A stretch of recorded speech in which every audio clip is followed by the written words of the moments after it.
Assalamualaikum warahmatullahi wabarakatuh.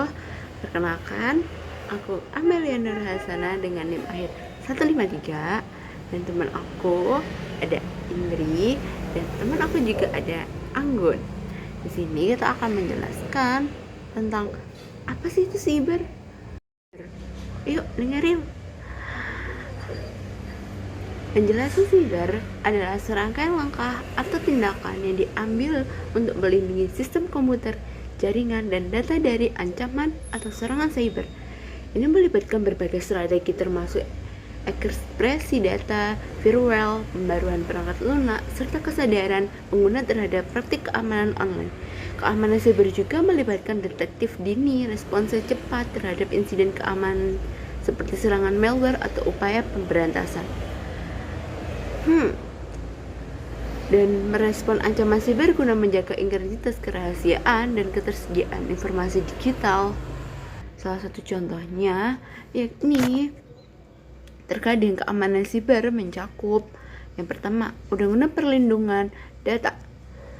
Yang kedua adalah Undang-Undang Keamanan Informasi dan Teknologi.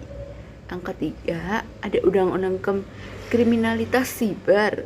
Yang keempat ada Undang-Undang Perlindungan Privasi Online. Yang kelima ada Undang-Undang Perlindungan Infrastruktur Kritis.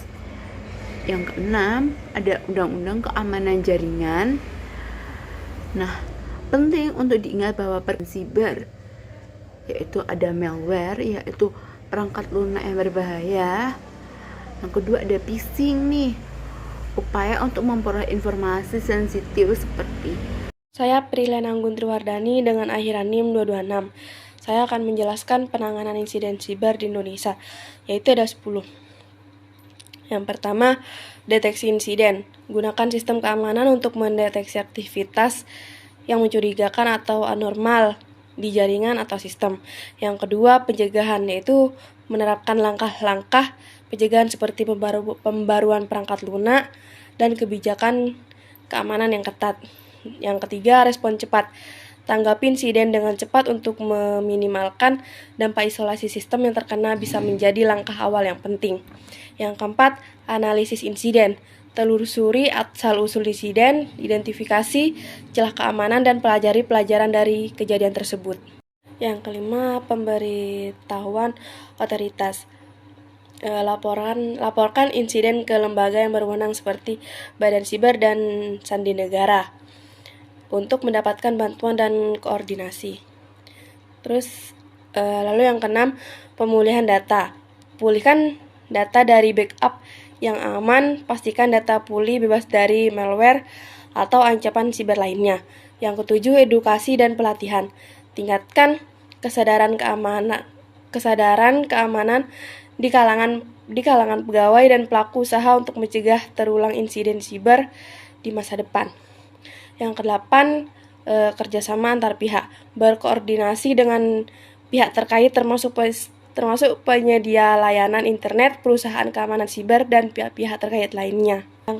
Yang kesembilan yaitu pemulihan normal. Pastikan sistem dan layanan kembali beroperasi normal setelah insiden. Yang ke-10, pengembangan kebijakan keamanan. Tinjau dan perbarui kebijakan keamanan dari analisis insiden. Perkenalkan, nama saya Indriani Siregar dengan NIM akhir 218. Adapun contoh kasus cyber di Indonesia yaitu adalah kasus kebocoran data pribadi. Masyarakat dihebohkan dengan dugaan kebocoran sebanyak 1,3 juta di pengguna EHC atau Electronic Health Alert Card. Persoalan tersebut menjadi perhatian banyak orang karena aplikasi tersebut digunakan untuk kepentingan pelacakan COVID-19 atau COVID-19. Salah satu kebocoran data pribadi yaitu adalah kebocoran data BPJS Kesehatan. Dugaan kebocoran data peserta BPJS Kesehatan melalui forum daring mendapat perhatian serius pemerintah. Kementerian Komunikasi dan Informatika atau Kominfo telah memblokir akses ke forum yang bernama Red Forums itu dan mengajukan permohonan untuk memblokir peranal yang digunakan untuk mengunduh data tersebut.